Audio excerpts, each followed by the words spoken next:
أعوذ بالله من شرور أنفسنا ومن سيئات أعمالنا. بسم الله الرحمن الرحيم. ولا حول ولا قوة إلا بالله العلي العظيم. حسبنا الله ونعم الوكيل، نعم المولى ونعم النصير.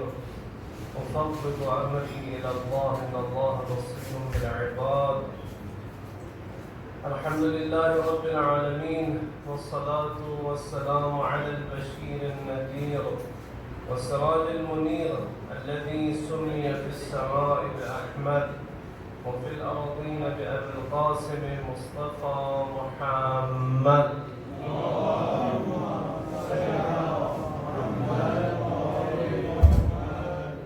وعلى آله الطيبين الطاهرين المعصومين المظلومين المنتجبين، سيما بقية الله في الأرضين، روحي وأرواح العالمين بتراب أقدامه الفداء، الذين أذهب الله عنهم الرجس وطهرهم تطهيرا.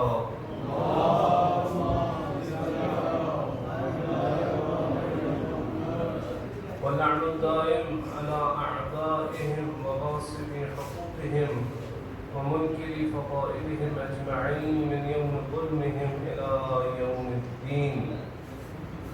أما بعد، فقد قال الحكيم: أعوذ بالله من الشيطان الرجيم. كم من فئة قليلة غلبت فئة كثيرة بإذن الله. درود پڑھیے محمد اور محمد.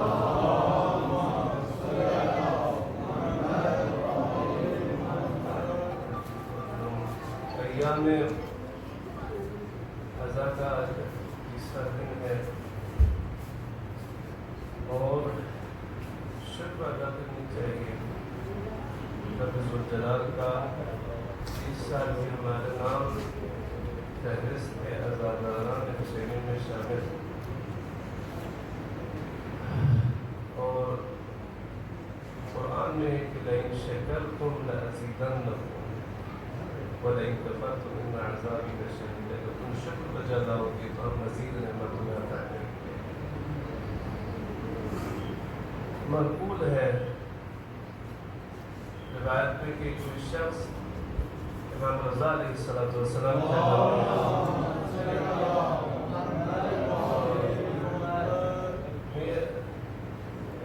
کلام میں پیش کر رہا ہوں تاکہ ہر کسی بھی نعمت کو، خاص طور پر روحانی نعمتوں کو کم نہ سمجھے، حتیٰ دنیاوی. یعنی بعض کبھی اوقات یہ ہوتا ہے کہ بس اوقات ہمیں اگر مثلاً کوئی ایک لمٹ ہوتا ہے ہمارے پاس، ہر کسی کے ذہن میں اپنے اوقات کے مطابق کہ جی اگر اس سے زیادہ مجھے ملے تو وہ نعمت ہو میں شکر کروں. مثال جی مثلاً 10,000 سے زیادہ، 1 لاکھ سے زیادہ، 1 کروڑ سے زیادہ، ہر کوئی اپنے حساب سے تو جی الحمدللہ. لیکن اس سے اگر کمتر ہو، 100 روپے کے برابر، یا بس ایک کھانا ہو، تبرک ہو، ایک نظر ہو، نہیں اس پہ نہیں. کسی بھی نعمت کو کم نہ سمجھے. یہ نہ سمجھے کہ میں چل کے آیا ہوں مجلس میں، میرے نام فہرست میں شامل تھا تو میں پہنچ گیا ہوں. بات تو دیکھنے میں ایک ہی ہے لیکن دیکھنے کے انداز مختلف ہے. آیا خدمت مولا شرفیاب ہوا اور عرض کیا تو رسول اللہ میری حالت ٹھیک نہیں ہے. روایت میں ہے کہ برتن میں انگور تھے امام کے سامنے. امام نے اپنے دست مبارک سے ایک انگور اٹھا کر انگور کا ایک دانہ اٹھا کے دے دیا. بسم اللہ آپ اس سے تناول فرمائیں. تو وہ تھوڑا مثلاً ناراضگی کا اظہار کرتے ہوئے یا جیسے کہیں تھوڑا منہ بگاڑ کے کہ مولا میری حالت خراب ہے، میں مدد مانگنے آیا ہوں، میں مقروض ہوں اور آپ مجھے انگور کا دانہ دے رہے ہیں. مثلاً جس سے ہوتا ہے نا کبھی جب مثال دینا چاہتے ہیں کہ اس سچویشن کو سمجھانا چاہتے ہیں کہ کوئی بھی اسی طرح آپ کے پاس آئے اور شکایت کرے، شکوہ کرے اور آپ سے مدد مانگے، پانی پلائے آپ سے، آپ کے پانی پہ ہو جاتے کہ مجھے پیسے چاہیے، میری طبیعت تو ٹھیک نہیں ہے، میرے پاس کھانے کو کچھ نہیں، آپ مجھے پانی دے رہے ہیں. مولا نے وہ دانہ واپس رکھا پورا ایک گچھا پکڑا کے اسے دیا کہ یہ لو. پھر اس نے وہی شکایت کی, وہ راضی نہیں ہوا, وہ باہر گیا. راوی کہتا ہے کہ میں بیٹھا ہوا, دوسرا شخص اندر آیا اور دست ادب سینے پہ رکھا, کہا السلام علیکم یا رسول اللہ, میں فلاں طریقے سے آیا ہوں صرف اور صرف آپ کی دیدار کے لیے. مولا نے وہی کام دہرایا. راوی بیٹھ کے دیکھ رہا ہے دونوں منظر. کہا کہ امام نے اپنے دست مبارک سے ایک دانہ انگور کا پھینک دیا. وہ پریشان ہو گیا, مولا آپ اپنے ہاتھ سے غلام کو مجھے قابل سمجھا, اللہ نے لاکھ لاکھ شکر دے دیا. مولا نے دیکھا, مولا پیچھا پکڑایا اس کو, کہا مولا مجھے شرمندہ مت کیجیے. پھر شکر ادا کیا, پورا برتن اٹھایا, وہ آنسو بہانے لگا کہ آپ نے مجھے قابل سمجھا. غلام کو بلایا, فلاں ایریا میں جو ہمارا باغ ہے اس کے نام کر دو.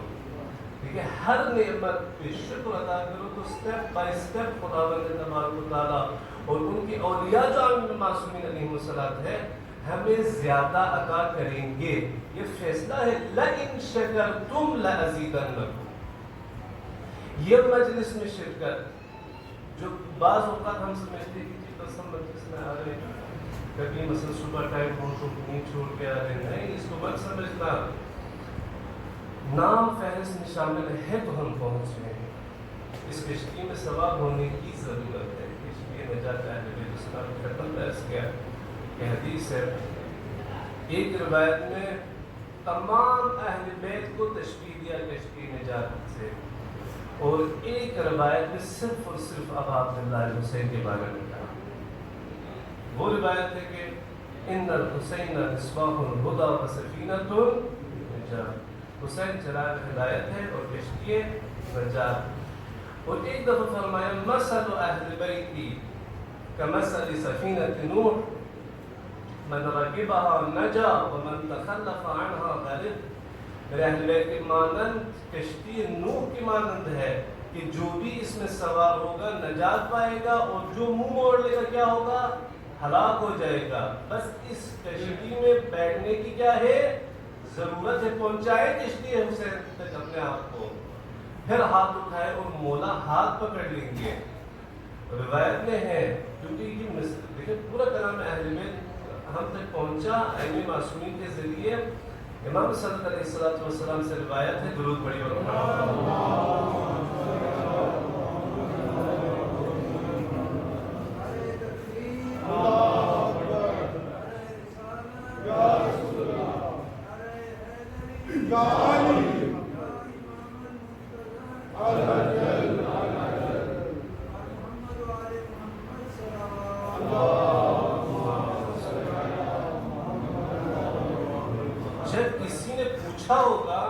معصوم سے کہ یہ بھی روایت ہے آپ کے نانا جان سے کہ ہم اہل بیت کشتی نجات ہے, اور ایک روایت میں ہے کہ حسین کشتی نجات ہے. تو مولا نے فرمایا کلنا سفن النجات, یہ تم مت سمجھنا ہم سب کشتی نجات ہے, لیکن حسین کی کشتی اسرع ہے, اس کی سب سے زیادہ ہے. لہذا علامہ طباطبائی صاحب میزان فرماتے ہیں, شاید پیش کیا پہلے دن آپ کی خدمت میں, کہ اگر کوئی چاہتا ہے کہ روحانی منازل کو طے کر لے, سیر و سلوک میں تیزی آئے, روحانی سفر میں تیزی آئے, تو دو ہی جگہ ہیں, یا حرم سید الشہداء ہے یا مجلس سید الشہداء ہے. یہ آپ اور میری بات نہیں ہے, وہ فیلسوف تھے, وہ عارف تھے, وہ مفسر المیزان ہے. علماء فرماتے ہیں کہ آج تک تاریخ تشیع میں کسی نے المیزان کی طرف تفسیر نہیں لکھی, وہ تفسیر المیزان کے صاحب ہے, اور وہ کہتے ہیں کہ اگر جو ہے روحانی سفر میں تیزی لانا چاہتے ہیں تو بہترین جگہ کیا ہے, مجلس سید الشہداء ہے. بس بیٹھنے کی ضرورت ہے. اور قرآن نے واضح کر کے دکھایا, پیغمبر اکرم نے تشبیہ دیا کس چیز سے, سفینہ نوح سے, کشتی نوح سے. قرآن کی آیات کھول کے دیکھیں, جب پیغمبر خدا حضرت نوح علیہ السلام نے کشتی کو تیار کر لی, بارش ہونے لگی, تو نور سے پانی نکلنے لگے, اور ایسی کیفیت ہو گئی, کیا ہوا, حضرت نوح کشتی میں بیٹھ گئے, مومن حضرت نوح کے ساتھ کشتی میں بیٹھ گئے اور جو کافر تھے وہ بھاگنے لگے. ان میں کون شامل ہے؟ ان کا بیٹا بھی شامل ہے. یہ آپ کو میرے لیے درس ہے کہ اگر سوسائٹی، اگر دوست، اگر ماحول درست نہ ہو، پیغمبر کا بیٹا بھی بگڑ جاتا ہے. اور قرآن میں آیت ہے کہ بعض جہنمی یہ کہیں گے یا لیت متخذت فلانا خلیلا، کاش میں فلاں شخص کو اپنا دوست نہ بناتا. اثر ہے، حتیٰ کہ ایک لفظ میں اثر ہے. ہمارے استاد تھے تو میں وہ کہا کرتے تھے کہ طالب علمی کے زمانے میں میرے ایک دوست تھا، وہ کہتے ہیں کہ میں مقید تھا، یہ میرا وظیفہ تھا کہ میں ہر روز بیوی کے روزے پہ جاتا تھا. ہر روز بلا ناغہ، درس سے پہلے یا درس کے بعد بیوی کے روزے پہ جاتا، زیارت کرتا، سلام عرض کر کے واپس آتا. پھر وہ شخص وہ بھی طالب علم تھا لیکن معرفت میں کمی ہے. اس نے کہا کہ آپ اپنے آپ کیوں ذہن میں ڈالتے ہیں؟ یہ امام زادے تو ہیں، امام معصوم تو نہیں ہے، 14 معصومین میں سے تو نہیں ہے. لہٰذا آپ ہفتے میں ایک دفعہ جمعرات کو یا جمعے والے دن آئے، زیارت کریں، باقی اپنے ٹائم درس میں گزارے. وہ کہتے ہیں کہ خود میں نے نوٹ نہیں کیا لیکن دیکھا کہ میں 40 دن ہو گئے اور میں حرم نہیں پہنچا. ایک بات سے شاید آپ کہیں کہ جی ایسی بات، ہم تو طرح طرح کے لوگوں کے ساتھ بیٹھتے ہیں تو ہمیں اثر ہی نہیں ہوتا. کہتے ہیں کہ بعض لوگوں کی جو روح ہے، نفس ہے، اس قدر پاک ہے. قرآن مفسر قرآن ہے ایران میں، 40 سال سے ہر جمعرات ٹی وی پہ ان کا درس تفسیر قرآن چلتا ہے. 40 سال سے وہ اس کو سمجھانے کے لیے مثال دیتے ہیں. وہ اپنے امامی کی طرف اشارہ کرتے ہیں، میں بھی اسی مثال کا سہارا دیتا ہوں. درود پڑھی با محمد و آل محمد. اگر یہ میرا امامہ ہے، سفید ہے، اس پہ اگر سالن کا ایک قطرہ لگے تو میں کیا کروں گا؟ فوراً سر سے اتار کے جا کے دھو لوں گا. لیکن اس جو ہے چٹائی پہ پورا پلیٹ گر جائے تو ہم کیا کریں گے؟ رومال سے صاف کریں گے اور کہیں گے کہ سال بعد اس کی دھلائی کریں گے. کپڑا تو کپڑا ہی ہے. کیوں یہ ہوا کہ آپ نے یہ سر سے اتار کے فوراً دھو لیا لیکن جو زمین پر گرا آپ نے چھوڑ دیا، کپڑا لگا کے ٹاکی لگا کے کہا کہ سال بعد دھو لوں گا. انہوں نے کہا فرق مقام کا ہے، فرق جو ہے نفاست نفس میں ہے، فرق پاکیزگی میں ہے. یہ سفید ہے، یہ سر پہ سجتا ہے، لہٰذا فوراً صاف کیا جاتا ہے. لیکن یہ پیر تلے ہے، لہٰذا آپ سال بعد دھو لیں گے. بس اس شخص کا روح اس قدر لطیف اور نفیس اور پاک ہے، اس امامی کی طرح چھوٹی سی بات اس میں کیا کرتا ہے؟ اثر. لیکن بعض لوگ غفلتوں کی وجہ سے اس چٹائی کے مانند ہو گئے ہیں. جتنے آپ اس سے باتیں کریں بری اچھی، کوئی اثر نہیں کرتا. لہٰذا وہ بری سوسائٹی میں بھی بیٹھے اس میں اثر نہیں ہوتا، مجلس میں بھی آئے اس پر کوئی اثر نہیں ہوتا. دیکھیں، یا لیتنی متخذت فلانا خلیلا، جہنم کے عذاب میں جب ہنستا ہے کہتے ہیں کہ کاش میں فلاں شخص کو اپنا دوست نہ بناتا. میں واپس آتا ہوں. حضرت نوح بیٹھے کشتی میں، مومنین بیٹھے کشتی میں. حضرت نوح نے بیٹے کو بلایا کہ بیٹا آ جاؤ کشتی میں بیٹھو. جواب کیا دیا؟ اہل مجلس سے ہم سمجھ سکتے ہیں. جواب کیا دیا؟ بابا مجھے آپ کی کشتی کی ضرورت نہیں، میں کیا کروں گا؟ میں پہاڑوں میں بھاگ کے نجات حاصل کروں گا. قرآن نے یہ ثابت کر دیا جو بھی کشتی نجات کو چھوڑ کے پہاڑوں کی طرف بھاگے ان کی کوئی نجات نہیں. درود پڑھیے وہ محمد و آل محمد.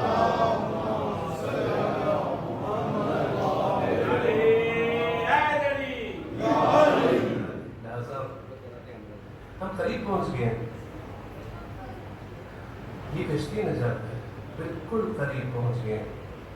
بس ہاتھ بڑھانے کی ضرورت ہے، مولا سے مدد مانگنے کی ضرورت ہے، ہور کی طرح التجا کرنے کی ضرورت ہے، مجلس حسین میں توبہ کرنے کی ضرورت ہے. اس وقت محرم کا غالباً یہ ہوتا ہے کہ ہم اصحاب کا ذکر ہوتا ہے نا. میرے مسائل سے پہلے وہ مجھے ضروری ہے بات پہنچانا. جب ہر واپس آیا اس نے پتہ کیا عرض کیا؟ اس نے عرض کیا کہ یا ابن رسول اللہ حل لی من توبہ، میری توبہ قبول ہے۔ توبہ کیا حر نے اور اظہار بھی کیا کہ میں تائب ہوں۔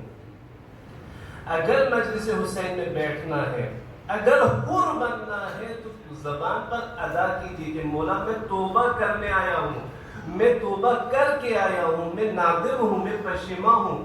پھر حسین دیکھیں کیسے آپ کے ہاتھ رکھے۔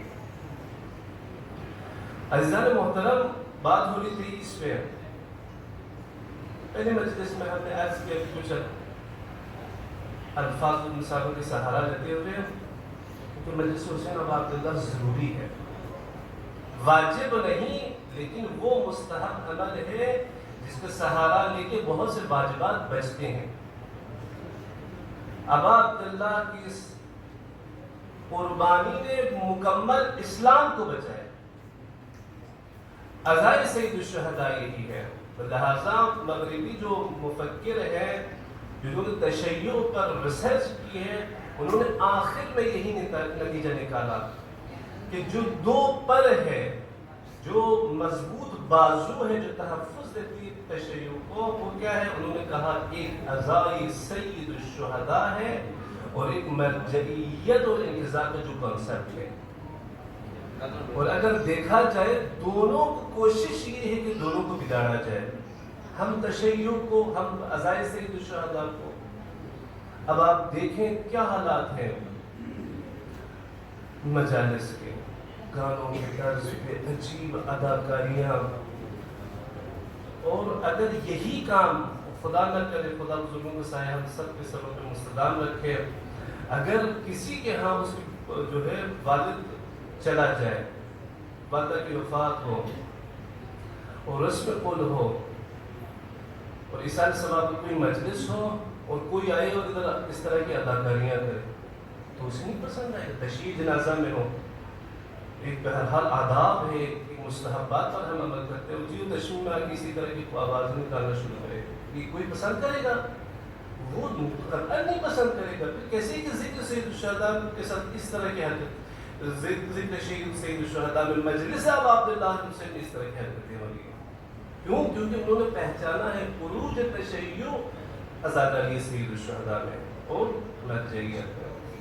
دیکھیں، لہٰذا عزا ضروری ہے، عزا اگرچہ مستحب ہے لیکن مستحب مؤکد ہے۔ لہٰذا آپ دیکھتے ہیں تمام اعمال میں، آپ دیکھیں 28 رجب ہو، 13 رجب ہو، جی 15 شعبان ہو، جی 21 رمضان ہو، شبہ قدر ہو، سب میں مستحب عمل سر فہرست کیا ہے؟ زیارت سید الشہداء۔ شب قدر ہے، زیارت سید الشہداء۔ نیمہ شعبان ہے، زیارت سید الشہداء۔ 27 رجب ہے، زیارت سید الشہداء۔ 13 رجب ہے، زیارت سید الشہداء۔ کیوں؟ کیونکہ یہ پیغام پہنچانا چاہتے ہیں امام معصومین کہ تم نے کبھی نہیں بھولنا اس عظیم قربانی کو۔ چلے ہم نے اس کو تسلیم کیا کہ یہ ضروری ہے عزا کو ماننا۔ پھر عرض کیا کہ اگر کوئی مجلس سید الشہداء میں آتا ہے اور اس میں تبدیلی نہ آئے، اس مجلس سے کوئی فائدہ نہیں، تبدیلی ضروری ہے۔ اور عرض کیا کیسے، میں دوبارہ مثال دہراتا ہوں تاکہ ذہن نشین ہو جائے۔ 6 مہینے کے لیے بچے کو کسی اکیڈمی میں بھیجیں، کسی اسکول میں داخلہ کرائے، اس میں تبدیلی نہ آئے، بچہ بہتری نہ آئے اس کی تعلیم میں، ماں باپ کیا کرتے ہیں؟ ماں باپ پورا نکال دیتے ہیں کہ اس میں کوئی فائدہ نہیں، یا بچہ محنت نہیں کرتا یا وہ ادارے والے جو بھی ہو وہاں سے نکال لیتا ہے۔ تو کیسے ہے کہ 6 مہینہ بچہ اگر کسی اکیڈمی اور اسکول میں جائے اور اس میں تبدیلی اور بہتری نہ آئے، آپ اس بچے کو نکال لیتے ہیں۔ 6 مہینے کیا 6 سال کیا، ہم 60 سال سے مجالس میں بیٹھ رہے ہیں لیکن ہمیں کوئی تبدیلی نہیں آتی اور پھر ہم نظر ثانی نہیں کرتے، یہ کیسی بات ہے؟ پھر یقیناً اس مجلس میں تبدیلی انسان میں ضروری ہے، جیسے کہ عرض کیا، جیسے حر میں تبدیلی، زہیر میں تبدیلی ہے اور بہت سارے شہداء میں۔ وہب ہے جو نصرانی ہے، نصرانی تھا لیکن آپ کی قربانی پیش کی مولا کے قدموں میں، ٹھیک ہے، یہ تبدیلی ضروری ہے۔ اچھا، ہم نے کہا تبدیلی کیوں نہیں آتی؟ قدر بقدر تبدیلی کیوں نہیں آتی؟ چلو عزا ضروری ہے، چلازون عزا میں شرکت کر دی، عزا میں اس نیت سے آئے کہ تبدیلی لائے اپنے آپ میں۔ اچھا، تبدیلی کیوں نہیں آتی؟ کیونکہ نظام معرفتی میں بگز ہے۔ وہ جو ایپ بناتے ہیں یا آئی ٹی میں کام کرتے ہیں وہ یہی کہتے ہیں یہی سمجھاتے کہ جب کوئی ڈیزائن ہوتا ہے جو ہے سافٹ ویئر، پھر تھوڑی دیر تک اسے چلاتے ہیں تاکہ اس میں جو خلا ہے، جو اس میں کمیاں ہیں، جو اس میں بگز ہیں وہ نکل آئے اور وہ صحیح ہو جائے. کیوں؟ کیونکہ پھر وہ پروگرام اور وہ ایپ مس کیلکولیشن کے شکار ہوتا ہے. ہم بھی اگر مس کیلکولیشن کے شکار ہو گئے پھر نتیجہ کچھ اور نکلے گا. چاہتے کچھ اور ہے لیکن نتیجہ کچھ اور نکلتا ہے. یہ عزائر ابا عبداللہ میں جو ہم چاہتے ہیں اگر نہیں ہو رہا، ہم نے عرض کیا نظام معرفتی میں کچھ کمی ہے، جیسے کہ کل عرض کیا آپ نے خدمت میں. کیوں؟ کیونکہ ہم امام کو باب حاجت سمجھتے ہیں، باب ہدایت سمجھتے نہیں. بس ہم صرف حاجات مانگتے ہیں مولا سے کہ مولا مجھے یہ دو، مولا مجھے وہ دو، مولا مجھے یہ چاہیے، مولا مجھے وہ چاہیے. اور کبھی نہیں کہتے کہ مولا آپ کو مجھ سے کیا چاہیے، کس چیز کی ضرورت. ضرورت کی بات نہیں، وہ تو مالک ارض و سما ہے، ٹھیک ہے، لیکن وہ آئے ہیں ہدایت کے لیے اور ہدایت کے لیے کچھ ہمیں کرنا ہوگا. اس لیے ہم عرض کرتے ہیں کہ آپ کو کیا ضرورت ہے یا ہماری ذمہ داری کیا ہے اور ہمیں کیا کرنا چاہیے. کیوں؟ کیونکہ ہم ہمیشہ سے ان کو باب حاجت سمجھتے رہے. کیوں؟ کیونکہ اب شاید میں تو اہل ادب نہیں ہوں، شاید جو اہل ادب ہے، جو شعراء ہے، شاید اس چیز کو صحیح سمجھتے ہوں گے، لیکن پھر کیا ہوتا ہے جو امام ہے جس کے بارے میں بی بی فاطمہ الزہرا سلام اللہ علیہا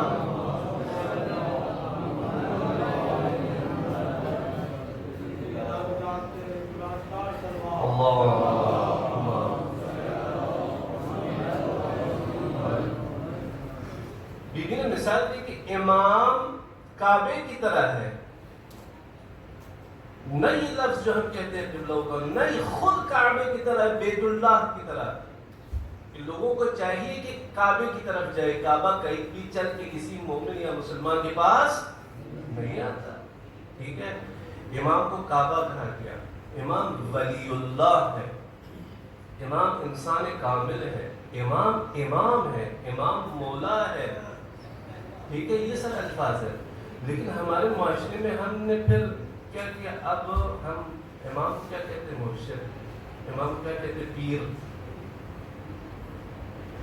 دیکھیں جب معرفت میں کمی آئے الفاظ کے چناؤ کی، اس میں بھی تبدیلی آ جاتی ہے. کیوں؟ کیونکہ ہم جو ہمارے نظام فکر ہے جو معرفت میں ہے وہ مقام امام کا نہیں. پھر جو ہم دوسروں کو پیر کا لفظ استعمال کرتے ہیں تو پھر کہتے ہیں پیر مرشد. کیا حقیقت یہ لفظ صحیح ہے؟ شاید ہم لفظ کو ہمیں نہیں پتا تھا، ٹھیک ہے، ہم اس لفظ میں تبدیلی لاتے ہیں، وہی امام بولتے ہیں، مولا بولتے ہیں، لیکن وہ جو کمی ہے معرفت میں وہ اپنی جگہ موجود ہے.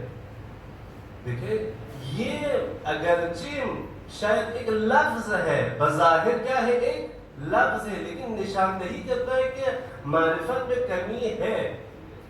لہذا مشہور واقعہ ہے، میں جو عرض کر رہا تھا کہ کبھی انسان کنفیوز ہوتا ہے اور سمجھ نہیں پاتا کہ اس کی ذمہ داری کیا ہے. واقع میرے خیال واقع جمل ہے، جنگی جمل. کوئی شخص آیا امیر المومنین علی بن ابی طالب کی خدمت میں،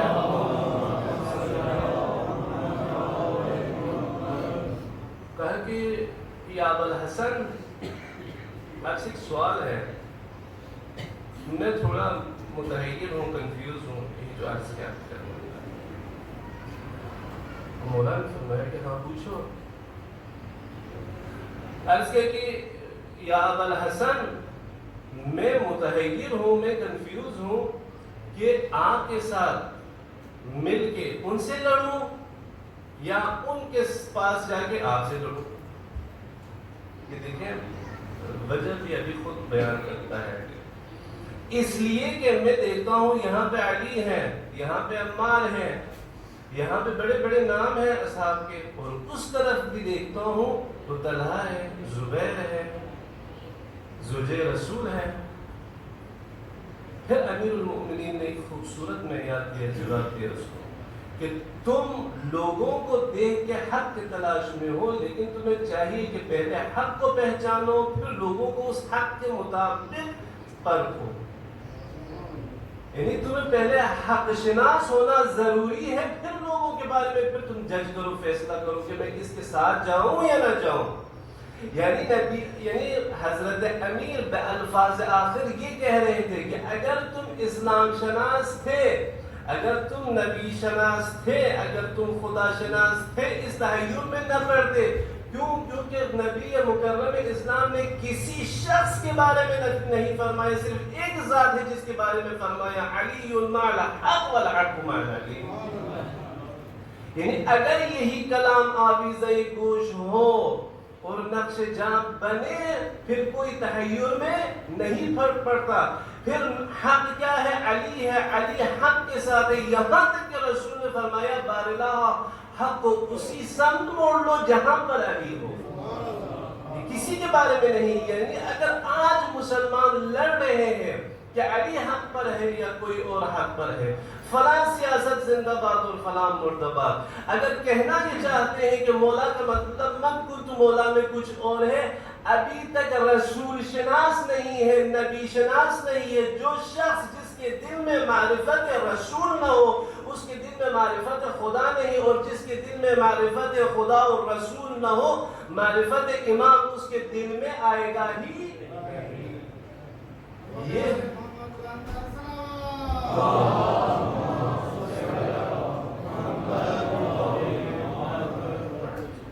دیکھیں، یہ کمیاں ہیں معرفت میں جو انسان کو کنفیوژن کے شکار کرتی۔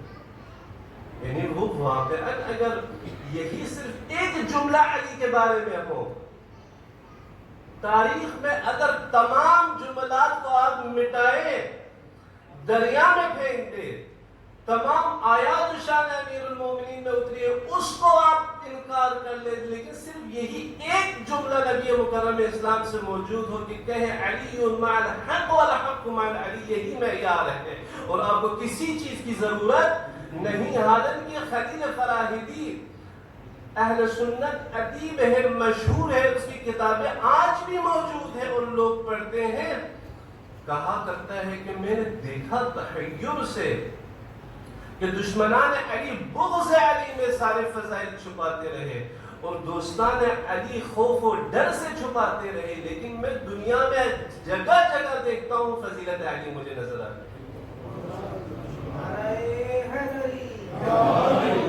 میں یہ کیوں عرض کر رہا ہوں آپ کی خدمت میں کیوں عرض کر رہا ہوں؟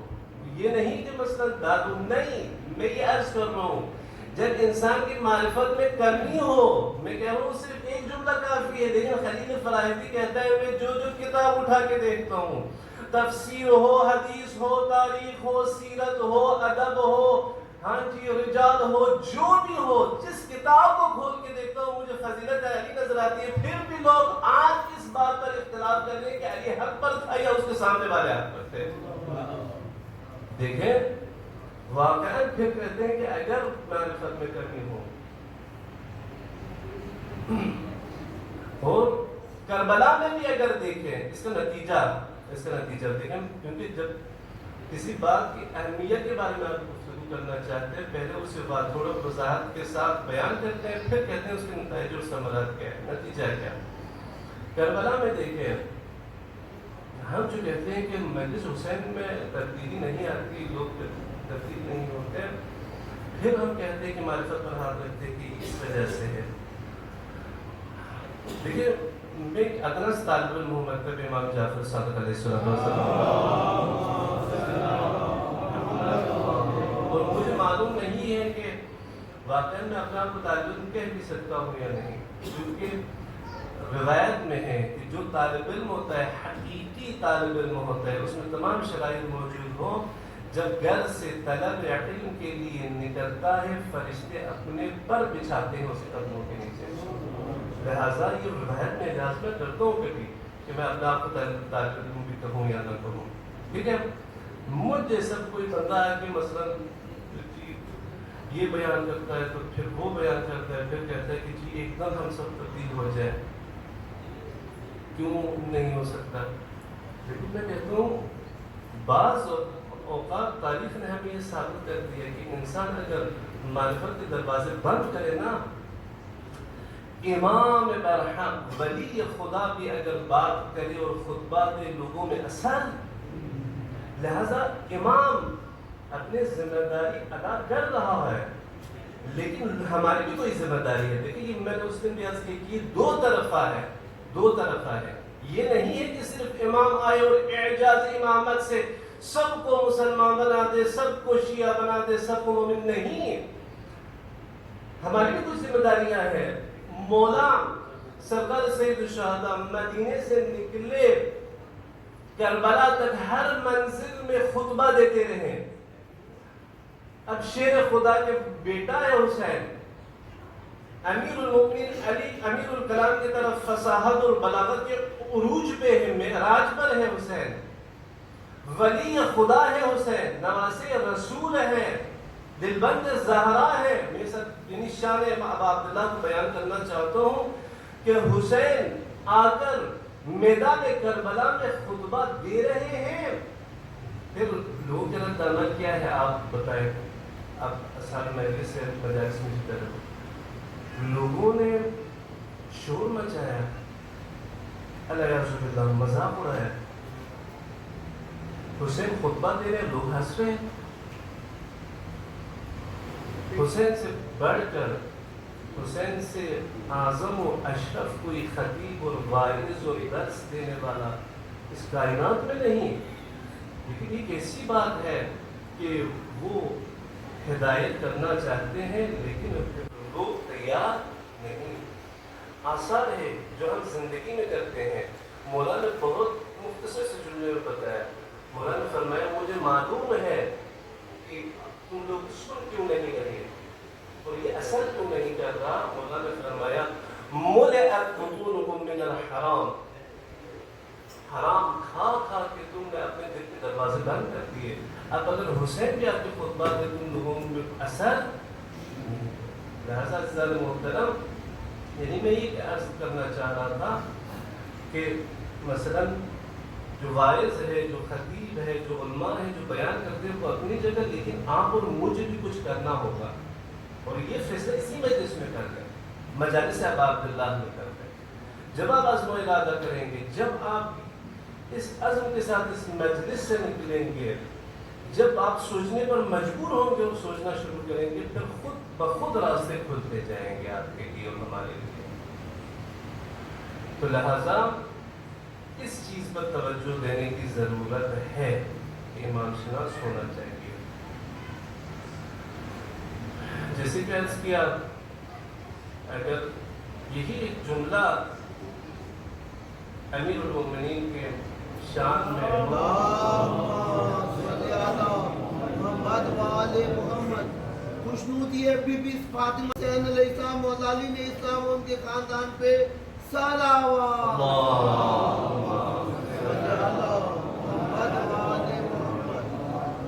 درس لینے کے لیے واقعات بہت ہے، لیکن اگر انسان خود طالب حقیقت ہو، دیکھیں مباحثت واقعہ آپ لوگ سب کے سامنے ہے، میں خود درس لینے کی جو پوائنٹ ہے اس کی طرف اشارہ کروں۔ آیت ہے قُلْ تَعَالَوْا نَدْعُ أَبْنَاءَنَا وَأَبْنَاءَكُمْ وَنِسَاءَنَا وَنِسَاءَكُمْ وَأَنفُسَنَا وَأَنفُسَكُمْ ثُمَّ نَبْتَهِلْ فَنَجْعَلْ لَعْنَتَ اللَّهِ عَلَى الْكَاذِبِينَ۔ بعض تاریخ میں موجود تفاسیر مجھے شیعہ سنی اس بات کو نقل کرتے ہیں کہ خود بلائے میدان میں، اور جو نصارہ کے بڑے تھے انہوں نے کیا کہا کہ اگر کل مباہلے کے لیے محمد عربی خود یہ درود پڑھے گا محمد والے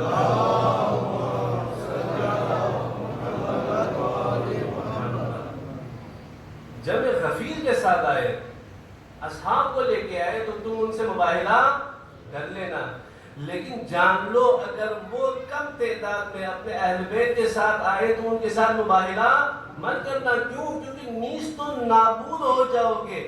میں کہتا ہوں اس میں معرفت ہے لیکن مسلمانوں میں معرفت نہیں۔ نصارہ نے 1400 سال پہلے فیصلہ کر لیا کہ اصحاب اور ہوتے ہیں، اہل بیت اور ہوتے ہیں 1400 سال بعد آج لوگ بحث کر رہے ہیں کہ صحابہ افضل ہے یا اہل بیت افضل ہے. درود پڑھیے اور محمد و آل محمد.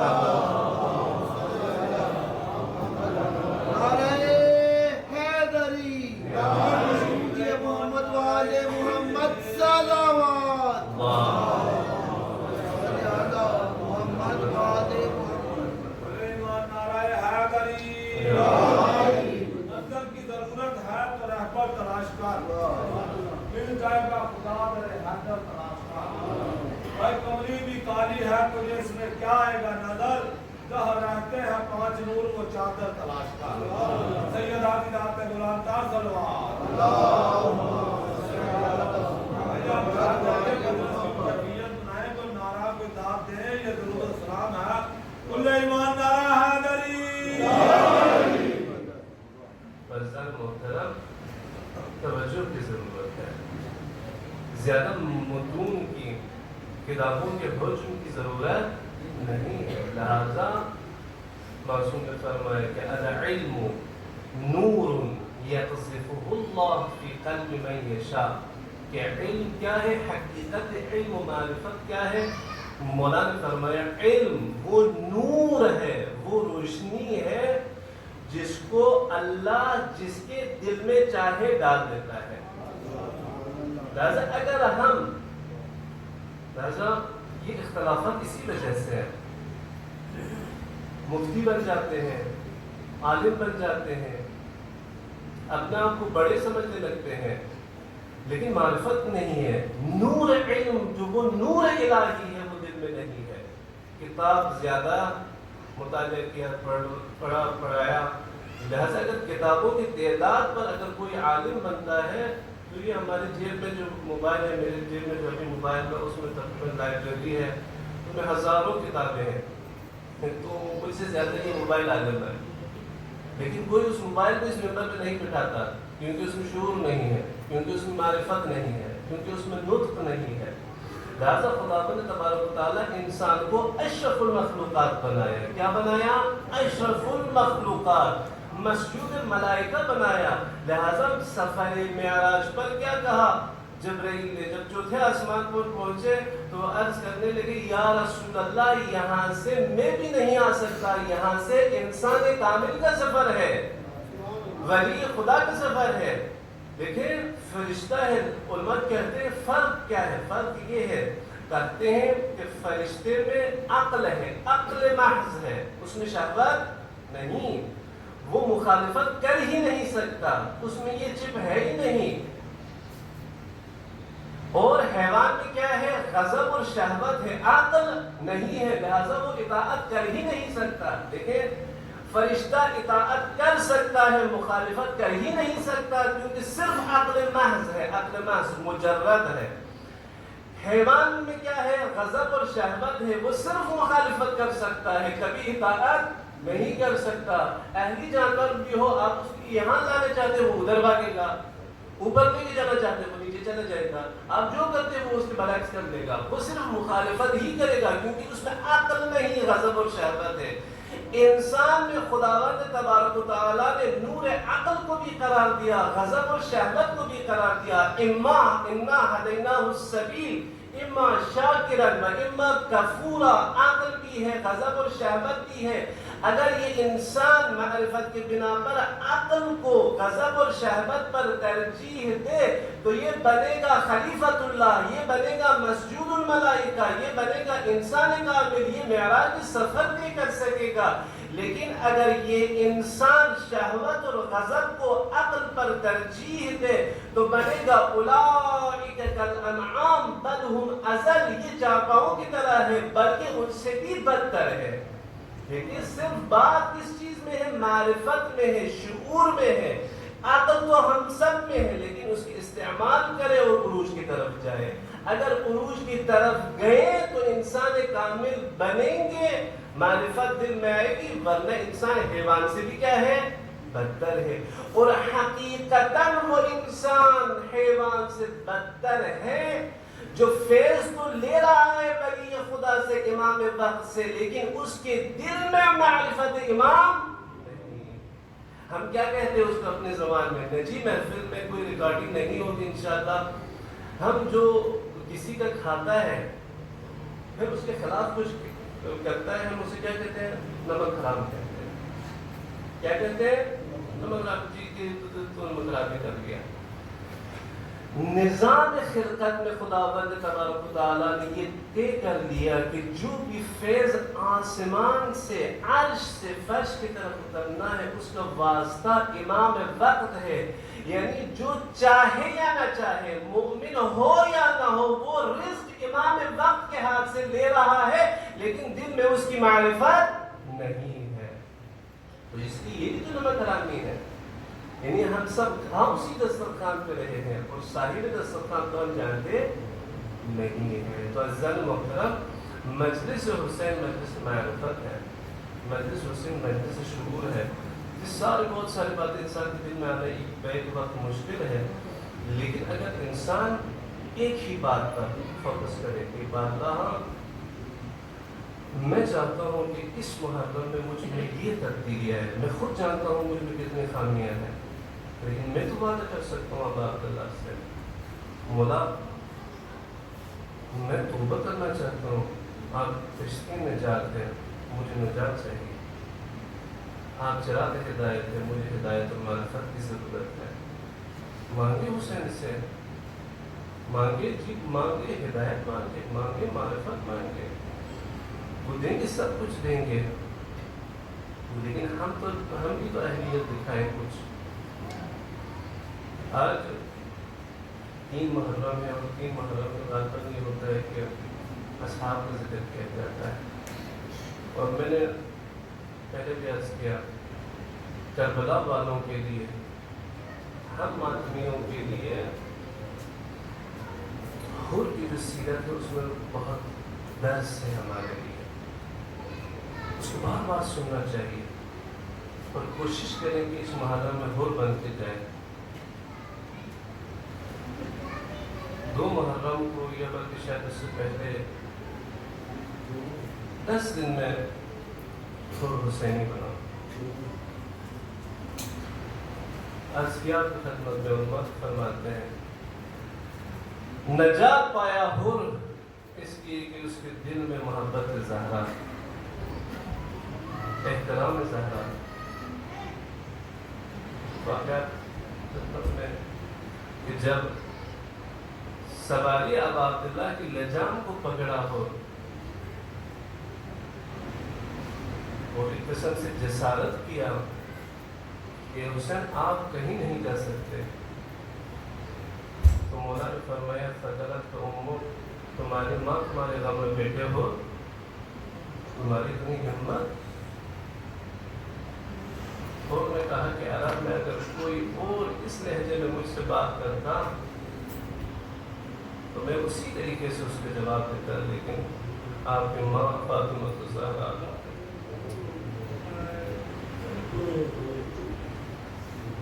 یا ابا عبداللہ، ان کے دل میں احترام زہرا ہے اور ہم سب غلام زہرا ہے. لہذا اور یہ بھی ہے تاریخ میں کہ 2-3 منزل پہلے کربلا سے پہلے حر ملا ابا عبداللہ سے. حر کربلا میں حسین سے نہیں ملا، کربلا سے 2-3 منزل پہلے ملا. اور کیا کیفیت تھی، تشنگی اور پیاس غالب. ان کے جانور بھی پیاسے، وہ خود پیاسے. جب پہنچے اور ملے ابا عبداللہ سے، مولا نے فرمایا عباس ان کو پانی پلا، پہلے ان لوگوں کو پانی پلا پھر ان جانوروں کو پانی پلا. اسی ایک جملے میں ساری مصیبتیں ہیں. مولا آپ نے تو حیوانات کو بھی پانی پلایا اور آپ کے چھوٹے چھوٹے بچے اللہ تشکر کی صدائیں بلند کریں.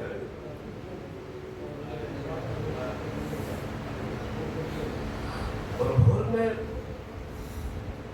اسی لیے فیصلہ لیا. شب عاشور تاریخ میں ہے کہ حر کی کیفیت بدل گئی، پریشان ہے. ان کا بیٹا جس کا نام علی ہے اپنے بابا سے پوچھا بابا یہ کیا کیفیت ہے؟ کہا علی تمہیں یاد ہے جب ہم حسین سے ملے تھے اور حسین نے ہم سب کو خلاف کر دیا، اب حسین کی بچوں کی آوازیں سن رہے ہو، اللہ تش کہہ رہے ہیں، اس کا مجرم میں ہوں۔ لہذا صبح عاشور حر اپنے بیٹے علی اور غلام کے ساتھ خیام حسینی کی طرف گئے، اور سب سے پہلے کیا مختلف ہے تاریخ میں۔ میں نے بیٹے سے کہا میرے ہاتھ باندھ دے گا۔ کیوں بابا؟ کہا میں نے گستاخی کر کے کسی ہاتھ سے لگام میں مرکب حسین کو پکڑا۔ پھر کہا کہ میری آنکھوں پر بھی پٹی باندھنا، کیوں میں نے جسارت سے حسین کی طرف دیکھا، اور کتنی معرفت ہے تم نے وہ ہاتھ بندوایا جس ہاتھ سے مرکب حسین کے لگام پکڑے، لیکن شام غریبان کہاں تھے؟ جنگجوؤں کے بڑے بڑے ہاتھ تھے، ننھے بچوں کے چہروں پہ تماچے۔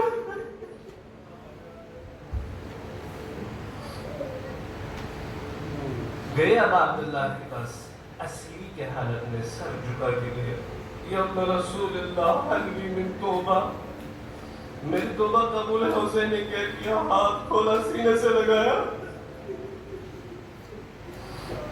بس خود سے برداشت نہ سکی۔ کہا مولا میں میدان کی طرف جانا چاہتا ہوں، میں آپ کی قدموں میں مرنا چاہتا ہوں مولا۔ ارباب عزا کہتے ہیں کہ آپ کو معلوم ہے حر کیوں جلدی مرنا چاہتا تھا، جام شہادت نوش کرنا چاہتا تھا؟ اس لیے کہ حسین کے بچے پھر سے حر کو نہ دیکھے، کیونکہ اس سے پہلے حر ابا عبداللہ کے بچوں نے مخدرات عصمت نے کبھی سپاہی نہیں دیکھے تھے، کبھی تلوار اور نیزے نہیں دیکھے تھے۔ اس کو کہہ گیا کہ میں وہی مجرم ہوں۔ بعض کہتے ہیں کہ حر نے اپنے بیٹے سے کہا بیٹا جاؤ میرے آنکھوں کے سامنے شہید ہو جاؤ تاکہ حسین کے راہ میں یہ مصیبت بھی برداشت کر لوں۔ علی گیا، 20 لوگوں کو فنار کیا اور آخر میں ندا دیا، یا بتا علیکم من السلام، بابا میری مدد کو آئیے۔ بس سننا تھا، بوڑھا باپ جوان بیٹے کی آواز سنا، آپ کو کیسے لگے گا کہ وہ باپ کیسے پہنچا ہوگا؟ لیکن جب حر علی کے سرانے پہنچا، دیکھا حسین پہلے سے وہاں پہ موجود ہے۔ حر تم ہمارے مہمان ہو، ہاں صحیح ہے ہمارے پاس پانی نہیں ہے، ہم پذیرائی نہ کر سکے، لیکن بوڑھا باپ سے جوان بیٹے کا لاش نہیں اٹھایا جائے گا۔ حر کہاں تھے اسرے عاشور؟